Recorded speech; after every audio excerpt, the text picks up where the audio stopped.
Aliás, eu queria aproveitar e perguntar para o Marcelo Freixo como é que você pode fazer um governo voltado ao social com juros de 14%. É a primeira pergunta que eu faço ao Marcelo Freixo. É impossível. A ex-presidente do Banco Central se julga presidente do Brasil. Eu não sei se ele é neto daquele cara que era bom de economia, mas neto não é o cara, né? Eu não sei se ele é neto ou parente, deve ser. Ele tem o mesmo sobrenome, o cara era muito bom de economia, mas neto não é o cara. Agora o cara acha que é presidente do Brasil. O Banco Central está fazendo com o Brasil um crime, velho. É o único país com juros abusivos que nós temos aí, até um grande país capitalista aí, que é os Estados Unidos, estão repensando a questão de juros altos, que é muita moleza você combater juros altos às custas da fome do povo. Juro alto é fome do povo, é falta de emprego. Quem está reclamando não é nem quem está morrendo de fome. Eles não têm mais nem voz, é empresário que não consegue investir na sua empresa e contratar gente, vai mandar a gente embora. O Banco Central hoje é o inimigo público número 1 do Brasil. Hein, Marcelo, o que você acha disso? Você que entende muito de social, você sempre foi um cara voltado para o social, nas suas manifestações, na sua maneira política, na sua ideologia. Enfim, bom dia, um prazer falar contigo. Bom dia, Datena, bom dia, Agostinho. Prazer estar aqui de novo com vocês, meu amigo. Você sabe do carinho, do respeito que tenho por você. E estou sempre aqui na torcida para que você esteja se cuidando da sua saúde, que os amigos cobram isso de você. Mas eu estou preocupado também com a saúde desse país, né, Datena? Porque nós não vivemos num país que as questões sociais básicas estejam resolvidas, né? Pelo contrário, a gente vive num país que depois do governo Bolsonaro a fome voltou como estrutural aqui no Brasil, algo que a gente já tinha superado, fruto de políticas de vários governos. Ninguém sozinho resolveu o problema da fome. Mas fato é que nos últimos tempos a fome voltou. E com a pandemia voltou muito pior, porque ampliou a desigualdade, ampliou a precariedade do povo. A gente tem um problema muito sério de desemprego estrutural, então a gente precisa de um país que tenha investimento, que tenha geração de emprego. Você não pode ter na economia algo que se distancie da realidade das pessoas, não pode ter um mecanismo que proteja um determinado capital especulativo e que isso prejudique a vida das pessoas. Eu acho que o ministro Fernando Haddad foi muito feliz ontem, né, por coincidência que a gente está falando aqui hoje, e lançou esse chamado arcabouço, dizendo, olha, o país tem previsibilidade, o país tem estabilidade, o país recuperou o processo democrático político, apesar do que aconteceu, não tem razões, né, de um determinado excessivo cuidado econômico para proteger um certo capital, colocar em risco a vida social, colocar em risco a vida das pessoas. Nós temos que ter investimento para gerar crescimento com emprego. Então, não tem cabimento. Eu fui um dos que votei contra a autonomia do Banco Central, não entendendo que o país não precisa de estabilidade, não precisa de previsibilidade, não precisa de planejamento. Muito pelo contrário. Mas a economia tem que estar a serviço de investimento e a serviço do crescimento econômico que gere emprego e gere o combate ao grande mal que a gente tem histórico, que é uma desigualdade muito brutal. Citei ontem aqui com o Ciro, que é de outra linha ideológica, né? O Ciro Nogueira é de outra linha ideológica, mas eu citei para ele aqui que o Brasil tem a divisão de renda mais canalha do mundo, por consequência, uma concentração de renda que é proporcional a isso, que só perde para o Catar, que não vale, porque o Catar é um país que tem dono. Pequenininho é um país que tem dono. Depois do Catar, a maior concentração de renda é no Brasil. Quer dizer, pouquíssimos ricos e a maioria de gente pobre. Então, se você não governar voltado para o social nesse país, se a política não tiver ao lado do social nesse país, seja qual for a vertente ideológica dela, se não se pensar no povo e a maioria do povo é pobre, já nem existe classe média, o cara acha que tem dinheiro porque tem um carro de R$1 milhão, R$2 milhões, isso não significa nada. O dólar corrói a fortuna do cara que acha que é bilionário porque tem um carrão, entendeu? Uma casa boa e tal. Da mesma forma, aí mais grave, né? Porque o cara que não tem carne, hoje em dia, amanhã não vai ter arroz e feijão. Às vezes não tem nada para comer, tem que cozinhar osso para dar para as crianças comerem. Então, nós estamos todo mundo no mesmo barco, tirando 4 ou 5 pessoas que detém a maior concentração de renda, que é quase o PIB nacional. 40 bilionários e 3, 4 bilionários que detêm quase que o PIB nacional. Isso é impossível. Como é que nós vamos... Datena, só para corroborar com você, assim, eu lembro perfeitamente, você sabe que eu sou professor, eu fiquei 20 anos em sala de aula, e eu lembro quando a gente começou nesse país a fazer um debate sobre as políticas de cotas para permitir que as pessoas mais pobres pudessem chegar nas universidades, né? E esse país mergulhou num processo que se acirrou muito nos últimos anos, de tudo fazer um debate ideológico que muitas vezes se perde a dimensão racional, né? E a UERJ, aqui no Rio de Janeiro, uma grande universidade pública estadual, ela foi pioneira na política de cotas. E é muito interessante a gente trazer isso, porque a política de cotas é um instrumento que foi muito importante nesse enfrentamento à desigualdade. E aí, só para lembrar, assim, o que a UERJ fez, a Universidade Estadual do Rio de Janeiro? Fez um acompanhamento da qualidade, ou seja, a partir do momento que mais jovens negros da periferia conseguiram entrar na universidade, a universidade perdeu qualidade? A universidade, porque o pobre começou a frequentar a faculdade deixou de ser boa, ela perdeu qualidade? Os índices, os indicadores mostraram que não. Ou seja, quando a gente enfrenta a desigualdade e vai em políticas que possam combater a raiz da nossa desigualdade, criando mais oportunidades, o país pode ser melhor para todo mundo. O problema, Datena, é que a gente saiu da colônia escravagista, passou por um império, foi para a república, mas a nossa república nunca conseguiu resolver um problema básico da escravidão brasileira e da desigualdade. A gente naturalizou a desigualdade, a gente naturalizou o racismo. Porque a gente continua no Brasil colônia. Aqui é só extrativismo. Os gringos só querem levar commodities e não investem um centavo para que a gente tenha indústria aqui de nada. É que você pode exportar o petróleo, você está aí no Rio de Janeiro, pode falar melhor disso. Exportar petróleo para importar derivados de petróleo, porque não é só combustível que você importa, é importar mais caro.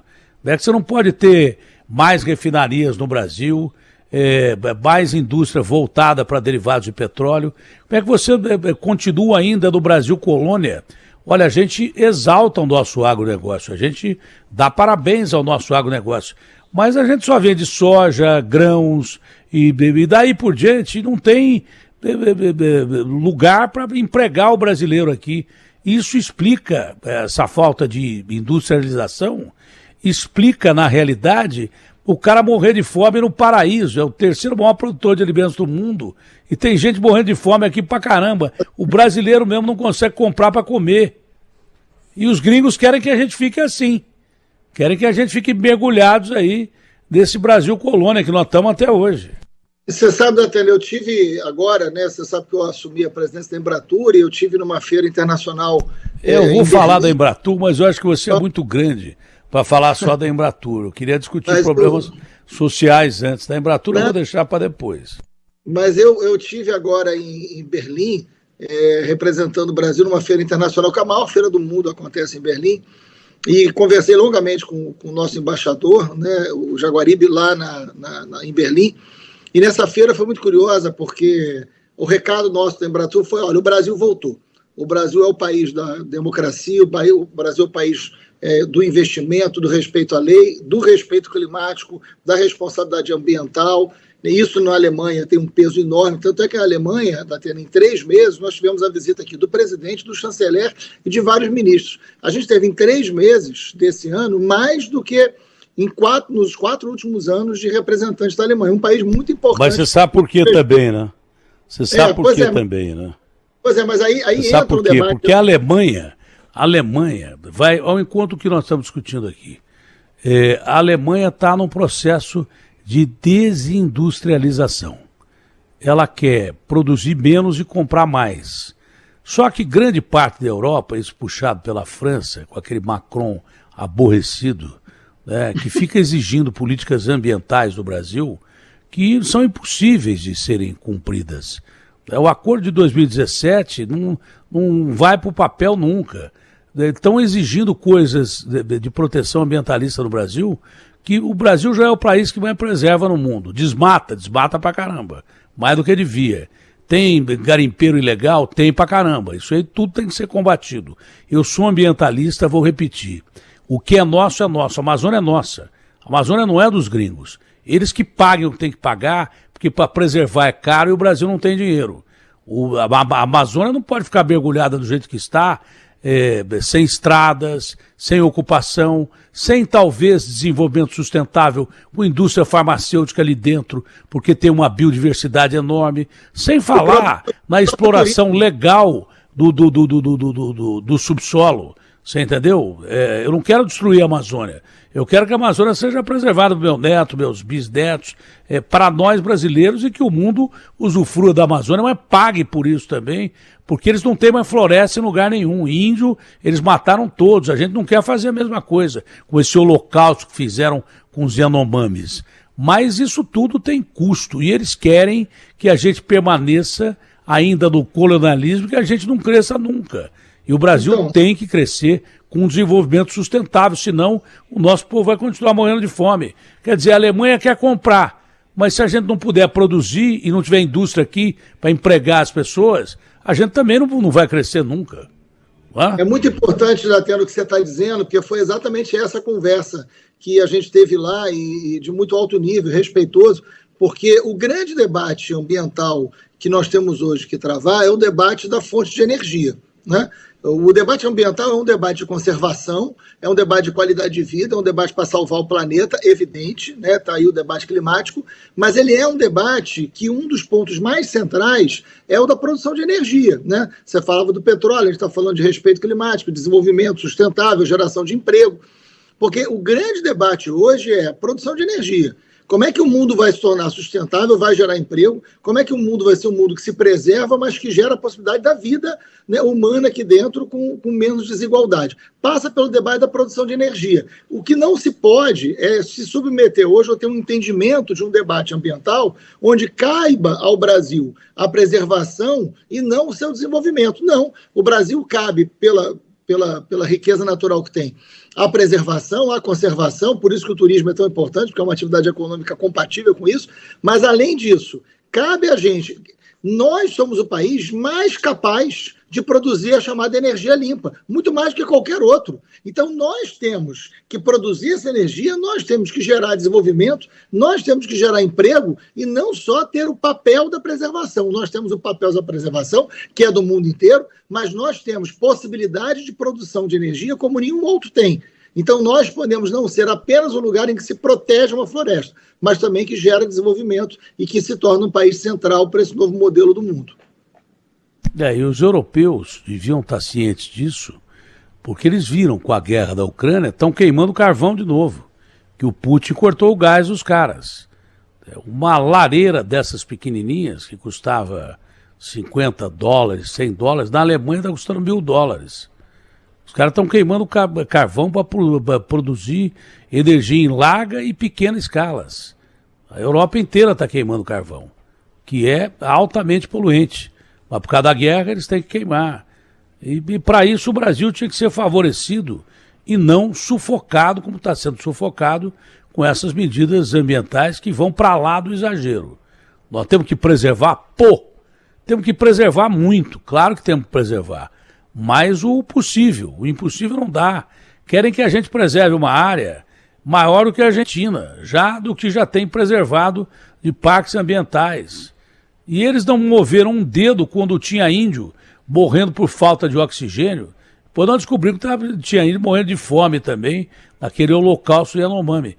Mas durante a pandemia, quando houve aquela crise de uma variedade da Covid, que foi, acho que mais matou, acho que a Gama, para você chegar num território indígena, você tinha que andar não sei quanto tempo de carro, estava 10 dias, mais 5 dias de avião, para você chegar em tal lugar. E aí os índios morriam de falta de oxigênio.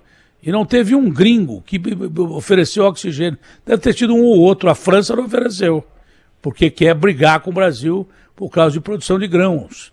Entendeu? O Brasil não tem estradas da Amazônia. A ocupação da Amazônia é mínima. Você tem que ocupar para não permitir o desmatamento ilegal, o garimpo ilegal e ONGs que entram dentro da Amazônia, onde o Exército Brasileiro não entra, em que o índio só fala a língua dessas ONGs que entram lá. O Brasil tem que ocupar, não pode largar a Amazônia lá. Preservar não é largar, não. É você cuidar para que não seja desmatado e nem que haja coisa ilegal lá. E estão sufocando o Brasil. E Quem disse isso com muita clareza foi um dos maiores correspondentes internacionais que nós temos, o Jamil Chad, que até apanhou de uma equipe do Bolsonaro, uma cobertura internacional. Ele expunha exatamente esse acordo brutal que principalmente os europeus e os Estados Unidos, mas Estados Unidos é império, né? Os Estados Unidos pensa nele primeiro, depois pensa em você. Mas a Europa inteira querendo um acordo de preservação que é absurdo e é desigual para os países da América do Sul. Favorece alguns e ferram a gente. A gente não pode se curvar a esses caras de jeito nenhum. Tá? E eles têm que aprender que precisam da nossa energia, da nossa tecnologia de produzir energia e também dos alimentos que a gente vende, coisas que tais. Mas o Brasil precisa desenvolver. Não pode só ficar vivendo de commodity, não, explorando coisa in natura. Volta do Bolsonaro, o que você achou? Olha, eu acho que ele deveria, enfim, entender que ele perdeu a eleição, não tem terceiro turno, ele tem todo o direito de se organizar politicamente para tentar, enfim, disputar eleições democráticas, né? Agora, eu acho que ele tem que responder a uma série de coisas que ficaram aí no passado, né? Essa situação das joias, dos desvios, eu acho que são graves. Eu acho que a gente chegou a 700 mil mortos na pandemia.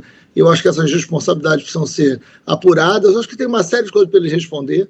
Ele tem que responder isso, ele tem que estar aqui. Eu acho que o movimento que ele esperava ter do retorno dele foi bem abaixo. Então, acho que foi um número de pessoas ali pequenos. Mas eu acho que a gente tem que buscar, eu acho que o país está precisando de tranquilidade, sabe, Datena? Eu acho que a gente não tem de nenhum lado que fazer um terceiro turno.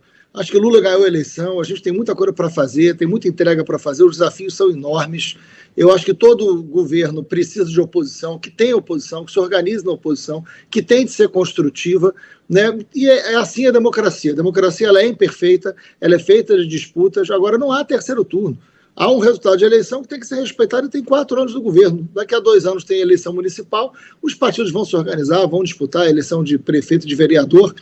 Em relação ao Bolsonaro, ele responde as coisas que ele tem que responder, ele organiza o partido dele, ele organiza as suas candidaturas a prefeito e a vereador, mas a gente precisa de normalidade nesse país, de diálogo, que foi interrompido nesses 4 anos, precisa parar com esse clima de medo, de ódio, né, de beligerância, de ataque a jornalista, né, de instabilidade completa. Acabou. Agora é governar e fazer o país melhorar para todo mundo.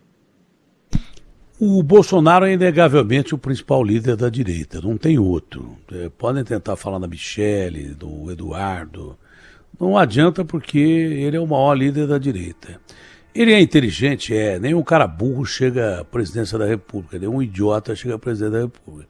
Ele é um cara inteligente, Se ele fizer uma oposição com inteligência, ele é o maior candidato que a direita tem, só perdeu por 2 milhões de votos para o Lula, com uma diferença, ele era vidraça na época e o Lula não estava no páreo. Né? Aí o Lula entrou no páreo e enfrentou o Bolsonaro, que é governo. O cara que é governo sempre leva ferro numas eleições em que o mundo está de ponta cabeça, está todo mundo quebrado. Então quem vai ser vidraça na próxima eleição vai ser o Lula. Se ele conseguir salvar o país, ele está eleito. Senão o Bolsonaro é o principal candidato da direita. Se ele for inteligente e fizer uma oposição tranquila e como tem que ser feita e cobrar dentro dos limites das 4 linhas, como ele mesmo diz, claro que ele é um candidato fortíssimo. Agora você pergunta para mim, Datena, você acredita que o Bolsonaro vai fazer isso? Não acredito. Não acredito porque eu conheço o Bolsonaro. Primeira que vier dar um balão na área, você vai ver. Espero que eu estou dizendo. Espero que não, mas eu não acredito que ele vá ficar nessa tranquilidade que ele está aí. Não acredito, mas ele tem medo do Supremo, ele não quer ser preso. Nada disso. A primeira que der, ele vai chutar um balão na área, você pode ter certeza absoluta. Principalmente se o Lula não conseguir contornar os problemas da economia. Agora, que é um candidato sério, é sério. Ele é mais sério se ele for sério. Se ele for um cara sério e tranquilo e chegar até 26 com uma oposição correta e sóbria, aí ele é mais sério ainda, eu não tenho dúvida nenhuma disso. Agora, eu acho que ele não consegue se conter, não. Bom, questão de segurança pública, né? Tivemos aí o que aconteceu no Rio Grande do Norte, que foi uma barbárie, com a sublevação do crime organizado, inclusive botando o Estado da Federação de ponta cabeça. O governo agiu rapidamente para sufocar aquela rebelião terrível. O crime organizado tem pouca gente que entende como você. Você está me ouvindo? Você está me ouvindo? Estou ouvindo bem, Datena.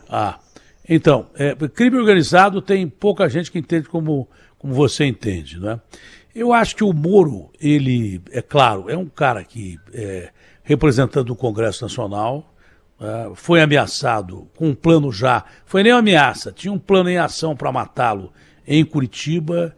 Eu não tenho afeição nenhuma pelo Moro, eu não gosto dele pela carreira que ele fez aí, eu já falei isso, mas o respeito como um senador da República, acho que ele tem que ter a segurança necessária, mas acho que ele tentou politizar uma coisa muito séria, que é esse negócio de ameaça de morte. Do mesmo jeito que o Lula errou, dizendo que essa ameaça não tem que ser levada a sério, o Moro também errou falando um monte de bobagem e politizando demais essa ameaça que ele teve do PCC.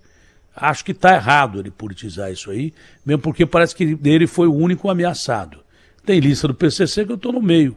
Nem eu divulguei aqui, não permiti que de repente a televisão divulgasse.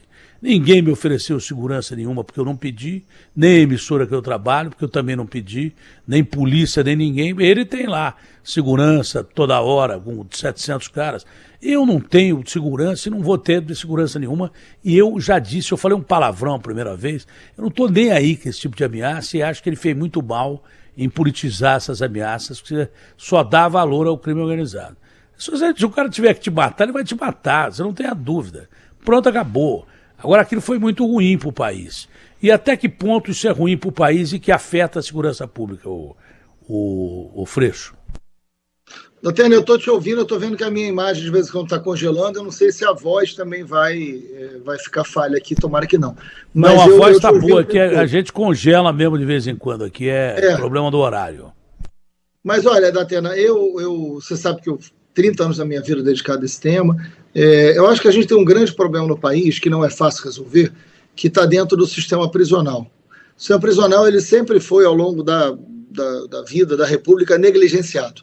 Então, não ter política penitenciária é a política penitenciária da República Brasileira. Não estou falando de governo A, B ou C, né? Não estou falando de governo de direita ou de esquerda. Estou falando que, ao longo da vida, nós tratamos o sistema penitenciário como um sistema prendeu, resolveu. Né? E, na verdade, não é assim. Todas as facções do crime organizado nasceram, das facções do tráfico, né? Nasceram dentro do sistema prisional. Todas, de norte a sul do país. Diferente da milícia. A milícia nasce nos palácios. A milícia nasce na relação de crime e política, e poder, e território. A milícia é outra coisa, a gente fez a CPI das milícias, está lá. A milícia não nasce no cárcere, por isso que ela é mais organizada, por isso que ela tem perfil de máfia. Mas o tráfico nasce todo ele dentro do cárcere. Se organiza e nasce a partir do tráfico. E a partir das cadeias, a partir do sistema prisional, você tem esse vínculo, né, com o crime organizado. O que explodiu no Rio Grande do Norte foi esse episódio, o que tinha explodido em São Paulo e tantos outros lugares, nós sabemos disso. Nós temos que ter política para dentro do sistema prisional. Nós não precisamos olhar para dentro do sistema prisional. Aí é uma tarefa do Poder Judiciário, do Poder Legislativo e do Executivo. A gente continua classificando os presos pela facção. Né? Então, a gente não tem política educacional, a gente não tem política de trabalho, a gente não tem política de reinserção, a gente não cumpre a lei dentro das prisões. Enquanto a gente for negligente... Não recupera ninguém, né? Enquanto a gente for negligente, a gente entrega para o crime a gestão prisional. Fato é que o Brasil, ao longo da sua vida, entregou para o crime a gestão prisional. Né? E aí a falta de investimento é completa, e quando o resultado aparece... Quando o problema sai dos muros da prisão e vem para fora, ele é sempre muito violento e muito brutal. Eu falo isso há muitos anos com você, nem se fala. Eu acho que a gente não pode permitir qualquer autoridade ser ameaçada. Né? Eu acho que ninguém tem que fazer disso. Você foi uma pessoa, você sabe do carinho que eu tenho por você, o carinho pessoal que eu tenho por você, a amizade que eu tenho por você, e ela nasceu, Datena, quando você foi uma das pessoas mais solidárias a mim, no momento que eu mais tive dificuldade na vida, que foi diante das ameaças. Eu comecei a ser ameaçado em 2008, até hoje eu tenho uma situação muito delicada de segurança, Mas você não pode fazer disso uma plataforma política, porque isso é ruim para todo mundo, né? Qualquer autoridade não pode ser ameaçada, qualquer autoridade ameaçada tem que ser protegida pelo Estado, né? Isso é evidente, é fato, ninguém discorda disso. Agora, não se pode fazer disso uma disputa política, porque não se pode fazer disso algo que tem algum possível aspecto positivo. Não tem aspecto positivo. Isso é muito negativo. Agora, a gente precisa olhar para a segurança pública com muito cuidado, rigor, e entender que a gente precisa de política de Estado, né? E que vai demorar a resolver, porque há muito tempo ninguém cuida disso direito. Bom, vamos falar da Embratur, senão vão me puxar a orelha aqui, afinal o Marcelo está aí à frente da Embratur, não é? Marcelo, a situação, como é que você pegou a Embratur? O Brasil é um dos países mais lindos do mundo. Para mim, o Brasil é o país mais bonito do mundo, não tem país igual. Eu já viajei o mundo inteiro por conta do esporte, onde eu ganhava muito pouco, pois o que eu ganhava mais era poder viajar o mundo inteiro e ao lado de Pelé, Rivelino, Sócrates, enfim, figuras que o Luciano do Vale, um gênio, levava para Bandeirantes. Foi o maior legado que a vida me deu, foram essas viagens ao redor do mundo todo e com gênios que eu admirava, porque eu era um repórter esportivo e quando eu estava diante do Pelé, comentando o jogo, Mário Sérgio, Zico, Sócrates, Rivelino, eu ficava olhando para a cabine, daí eu olhava porque eu falava, não acredito que está acontecendo isso comigo, eu estava tendo aulas de futebol à beira do campo com esses caras comentando, então era muito genial, como era genial o Luciano do Vale, Silvio Luiz, Juarez, Eli, enfim, uma equipe muito bacana. Eu conheci o mundo todo, eu nunca vi nada mais bonito do que tem no Brasil. Não tem nada mais bonito que tem no Brasil. O mais bonito deles pode se igualar com o da gente e não ganha. Então, nós precisamos fazer o turismo andar nesse país. Na contramão da história, uma coisa que a gente estava comentando influencia demais, principalmente que os caras usam isso lá fora. Para vender os seus destinos, olha, aqui pode não ser mais bonito que o Brasil, mas é mais seguro. Segurança pública anda de braços dados com o turismo. Depois nós vamos entrar na parte do turismo interno. Agora estamos falando de atrair viajantes do mundo inteiro para esse paraíso que é o Brasil. Datena, exatamente isso. Primeiro que você sempre andou muito bem acompanhado, né? Essas figuras foram referências de muita alegria para a gente, né? Nossa, como eu gostava de ver todos eles jogando e depois comentando ao lado do Luciano do Vale, né, e de você. Mas, enfim, eu acho que o esporte e o turismo têm uma relação muito profunda, só para começar por isso, e eu quero muito usar o esporte, principalmente o futebol, como mecanismo de divulgação e de promoção do Brasil. Tenho falado muito isso, fui à CBF, né, tenho comentado sobre isso. Acho bom que o Brasil dispute a possibilidade da Copa do Mundo feminina vir para o Brasil, a de 27, né? Essa Copa feminina agora, o futebol feminino cresceu muito, né, Atena? Essa Copa agora, que é a última Copa da Marta, né, uma Copa histórica, mas eu acho que o futebol é um instrumento de muita, muita, muita promoção brasileira e eu quero muito caminhar junto com o esporte de maneira geral. Até para gerar preservação. Eu estava agora fazendo parte de uma reunião da Embratur e Alter do Chão, por exemplo, que é um lugar belíssimo e tudo. A gente está, um dos projetos que tem é fazer uma grande competição de triatlon internacional com os melhores atletas do mundo em Alter do Chão e fazer isso regular. Ou seja, você pega uma baita atividade esportiva com os melhores atletas do mundo, leva para um lugar belíssimo que tem que ser preservado, gera uma agenda esportiva. O meio ambiente e esporte tem tudo a ver, porque a gente está falando de qualidade de vida.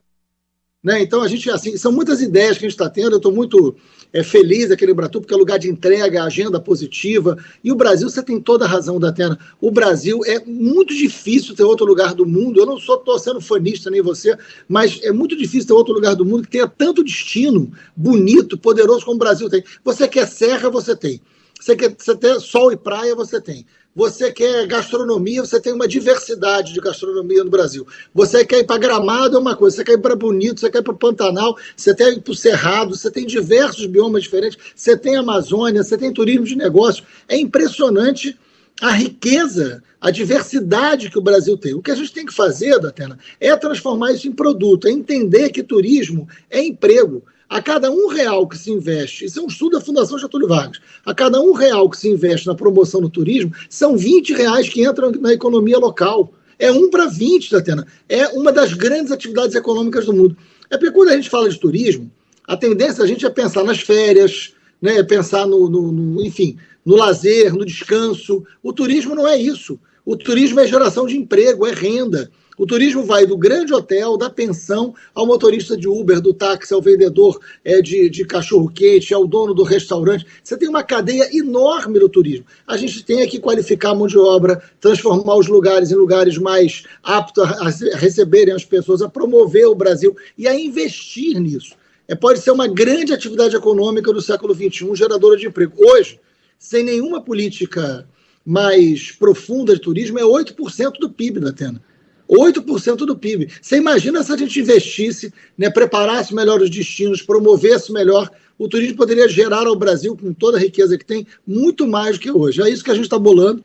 A gente está com uma equipe técnica muito qualificada e criando projetos que possam sair dessa mesmice. Então, misturando coisas e criando, não só ficando na beleza do Brasil, mas criando alternativas para que as pessoas venham conhecer. Os árabes fizeram isso, levaram o Cristiano Ronaldo para lá, estão levando o Sérgio Ramos, fazendo oferta bilionária para jogadores de futebol. E a Arábia Saudita, se você não sabe, ela é dona de acho que 2 ou 3%, 2% do PIB americano. Você tem uma ideia. Então, mesmo assim, os caras precisam de turista. E levaram o Cristiano Ronaldo pagando bilhões para atrair gente. E estão levando mais jogadores importantes usando o esporte para atrair visitantes internacionais. Agora a gente precisa ter um país mais seguro para receber esses caras e tentar divulgar lá fora uma campanha de que nós estamos combatendo a violência e que os lugares turísticos estão sendo olhados com carinho pela nossa segurança pública. Não só esse lugar, mas que o Brasil está tentando, de uma certa forma, manter o país mais seguro. No turismo interno, está impossível o cara viajar com preço de passagem de avião. Não que o internacional seja diferente. Vou fazer uma viagem para o exterior, espero que seja a última que eu vou fazer, pegar um navio, não sei se é uma barca furada ou não. Eu odeio navio, mas minha mulher gosta e diz que gostaria de viajar, então eu vou. E depois nunca mais eu vou só essa última vez. E não, vai ser a última viagem, fora do país. E aí eu pretendo ficar visitando o Brasil, indo para a casa que eu tenho lá em Florianópolis e daí por diante. E eu gosto muito de São Paulo, que tem um turismo gastronômico aqui maravilhoso. Eu adoro São Paulo, não sou muito de viajar. Mas nós temos que colocar na cabeça do brasileiro que ele precisa viajar dentro do país. Em primeiro lugar, dentro do país. Povo pobre é difícil. O cara viaja, mas ele paga em 40 vezes uma viagem, 10 vezes, e vai arrumar uma conta que fica ruim para ir para a França, para a Itália. E, repito, precisa estimular esse povo a viajar no Brasil. Agora, você não pode pagar 6 paus uma pessoa, dependendo do dia e da hora, para ir para Florianópolis num voo de 25 minutos. Aí você mexe com as companhias aéreas, acho que o Márcio França tentou fazer isso, diminuir o preço de passagem, levou uma dura. Mexe com as companhias aéreas que querem continuar cobrando esse preço, que é absurdo. Quem é que vai pegar avião? Aí de ônibus, o Brasil é um país continental, para fazer, e tem estradas ruins. Para fazer turismo de ônibus aqui, sair daqui de São Paulo e ir para o Nordeste é quase que impossível. Tem muita gente que faz isso, São Paulo, Rio, Rio, São Paulo. Mas o Brasil é um país continental, é grande pra caramba. Tem jeito de conversar com essas aéreas e tentar viabilizar pacotes de viagem mais econômicos ou não, Freixo? Esse é o grande desafio que a gente tem, né, Datena? Eu tenho muito diálogo com todas as companhias aéreas, com as 3 que estão aqui dentro, mas eu tenho conversado com outras companhias internacionais. Eu já fiz reunião com a direção da TAM, né, com a TAP, já fiz reunião com a Ibéria, fiz reunião com a Condor, que já viajou muito para cá e parou e tem interesse de voltar. Quanto mais companhias aéreas estiverem voando para cá, melhor para a gente. A Embratur não consegue, eu não consigo resolver o preço da passagem. Está muito caro, está muito caro. E a gente precisa resolver isso, tanto para o turismo doméstico como para o turismo internacional, né, porque isso faz diferença, né? Um turista europeu, quando olha o preço da passagem, ele acaba viajando por dentro da Europa, que ele vai de trem. Por isso que a gente não pode comparar, né, o número de turistas visitando a Europa, porque, imagina, né, o cara da França vai para a Itália, da Itália vai para a França, de Portugal, de Espanha. Só ali eles têm um consumo de turismo enorme e não precisa pegar avião muitas vezes, né? Então, a gente não compara muito com Grécia, com Itália, né, porque não tem como comparar. A gente tem que comparar com a América do Sul. A gente está concorrendo, buscando turista internacional, com a Argentina, com Colômbia, com Peru, ou com a América Latina, né, concorrendo ali com Costa Rica, com República Dominicana. Esses caras estão investindo. Agora, o preço da passagem é um preço abusivo no mundo inteiro. O que acontece hoje é que o que me cabe como presidente da Embratur é ter muito diálogo com as companhias aéreas e oferecer mais voos, mais destinos. O Brasil tem muito lugar turístico que você ainda não tem uma malha aérea adequada. Né? Então, vamos lá, Lençóis Maranhenses, vamos melhorar o voo para lá, a Rota das Emoções, né? Pantanal, né? Bonito. Como é que a gente pode pegar esses destinos, que são destinos que o mundo inteiro vai querer visitar, porque você tem a questão do ecoturismo, da gastronomia, né, e você tem como receber bem essas pessoas. Em vários desses lugares, nem o problema da segurança a gente tem, que é um problema mais vinculado às grandes cidades. Então, quanto mais voo, o que me cabe como presidente da Embratur é, olha, dá para ter mais voo para cá, tem demanda para cá, tem como promover melhor aqui, conversar com o prefeito, com o governador, que também podem ajudar nas suas medidas públicas, fazer uma grande aliança para ver se a gente consegue, em médio prazo, resolver isso. Tem um problema do preço do combustível, isso é uma coisa real no mundo inteiro, mas eu espero que o governo brasileiro consiga, junto com as companhias aéreas, resolver isso, né, pelo menos a médio prazo, porque o preço da passagem baixando, a gente vai explodir de turista aqui dentro. Só para dar um número bom, Datena, janeiro e fevereiro a gente bateu o recorde de turistas estrangeiros no Brasil. 1,5 milhão de turistas visitaram o Brasil. Você vê como é que a gente vive, de fato, um novo momento. Né? O recorde absoluto de número, 1,5 milhão de turistas em janeiro e fevereiro. E esses caras gastaram aqui, Datena, 6 bilhões de reais. 6 bilhões de reais eles deixaram aqui, mês de janeiro e fevereiro. Então, quando a gente está falando do turismo internacional, você está falando de renda, de emprego, de crescimento. Né? Que potencial nós temos para absorver esse turismo internacional? Me parece que a rede hoteleira do Brasil é muito boa, a tal ponto que a gente não conhece. Tem cada hotel aqui, cara. Por exemplo, domingo, foi meu aniversário de casamento, eu fui até Mairiporã, fica 40 minutos aqui. Tem um hotel chamado Nick Garden aqui. Tem um apartamento lá que eu não conheço lugar nenhum do mundo, os outros são maravilhosos. Mas tem um apartamento lá que eu não conheço lugar nenhum do mundo que tem um apartamento como aquele lá. É uma coisa assim impressionante. E é um paraíso no meio da montanha a 40, 50 minutos de São Paulo. 40, 50 minutos de São Paulo. Tem lugares no norte ou no nordeste que você nunca ouviu falar. Hotel Eco Resort da Praia do Pipa, lá no Rio Grande do Norte. Eco Resort da Amazônia, esses os gringos ouvem falar porque é muito divulgado. Mas tem o hotel em Gramado, tem o melhor hotel do mundo, os outros hotéis são hotéis maravilhosos. Em todo lugar que você... São Paulo, não precisa nem falar, que é uma cidade de negócios, hospeda muita gente aqui, e aqui a gastronomia é o nosso principal foco turístico, não é? Mas os hotéis são maravilhosos, todos os grandes hotéis de rede internacional tem aqui em São Paulo. Mas no Brasil inteiro, Rio de Janeiro, tirando o Copa que eu não conheci, e o Boechat queria que eu conhecesse, me facilitou várias vezes para eu ir no Copa e não fui.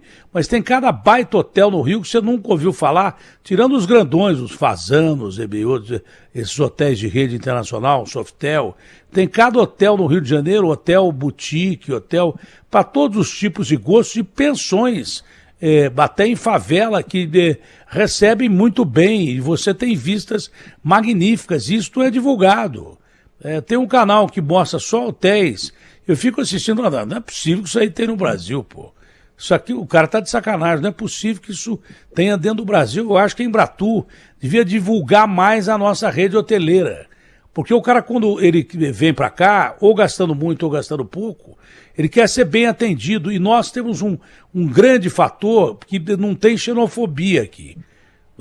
Na Europa você vai, às vezes você é maltratado pelo simples fato de ser brasileiro. Entendeu? Os Estados Unidos não, até que recebe bem. Os Estados Unidos você tendo dólar, meu irmão, você pode ser o que for, que o cara te recebe lá, a não ser terrorista. Né? E aí eles mandam para Guantánamo. Mas o Brasil recebe muito bem e tem paraísos aqui que eu duvido que tenha no mundo. E que a gente não sabe. O brasileiro mesmo não sabe. E eu queria saber, você falou 6 bilhões, né? 1,5 milhão de turistas. Qual é o potencial de absorção que o Brasil tem para ter desse período que você falou, com essa rede hoteleira que eu acho muito mal divulgada, porque tem hotéis magníficos aqui. Tem que ser divulgada para cá, para todos os bolsos e para os gringos também. Isso aí tem que ser um programa da Embratur. Não, sem dúvida alguma. A gente tem feito muito diálogo com a rede hoteleira e é de muita qualidade.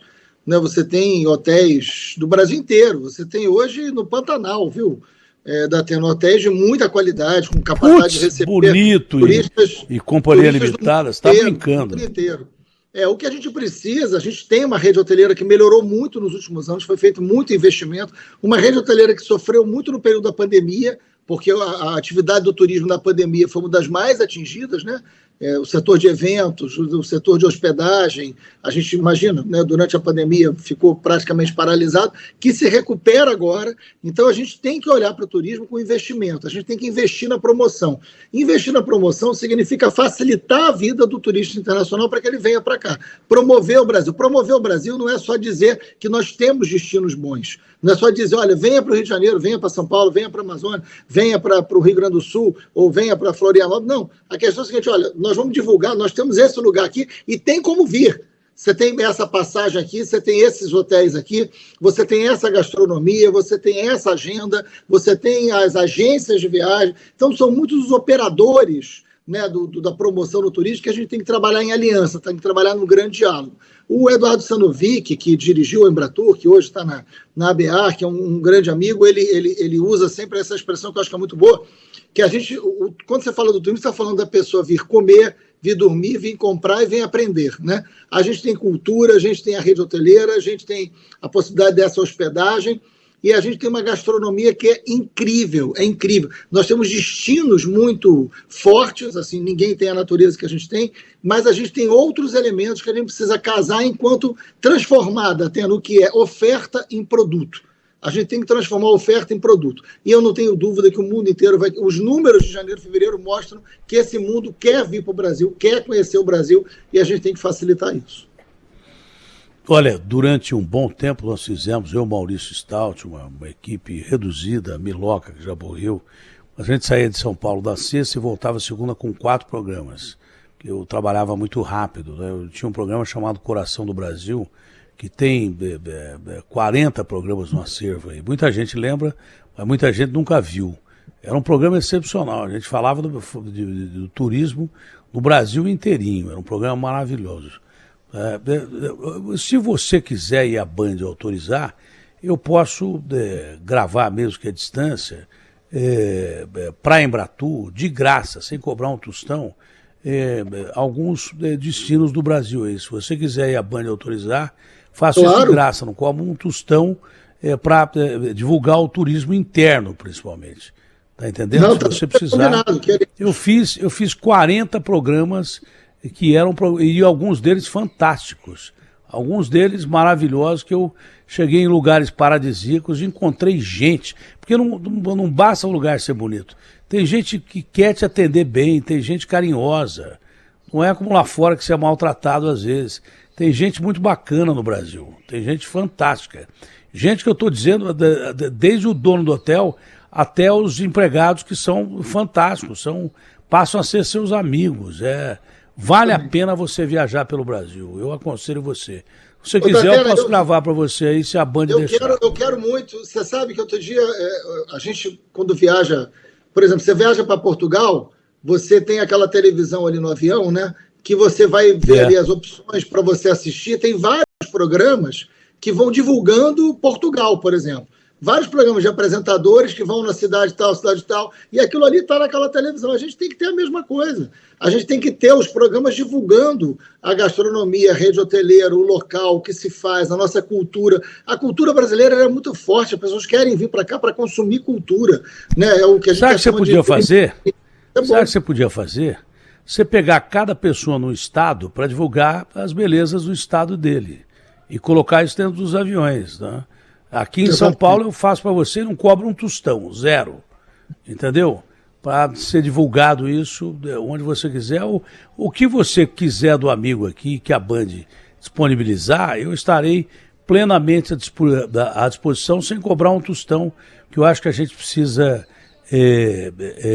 entregar as imagens maravilhosas que nós temos no Brasil a quem está aí para desfrutar dessas imagens maravilhosas, desses estados maravilhosos, e mais do que isso, da amabilidade de quem recebe em cada estado. Eu estou à sua disposição. Tá bom, Marcelo?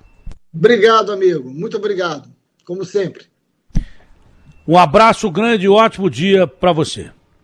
Obrigado. Saúde para você. Se cuida. Um beijo na família. Tudo de bom.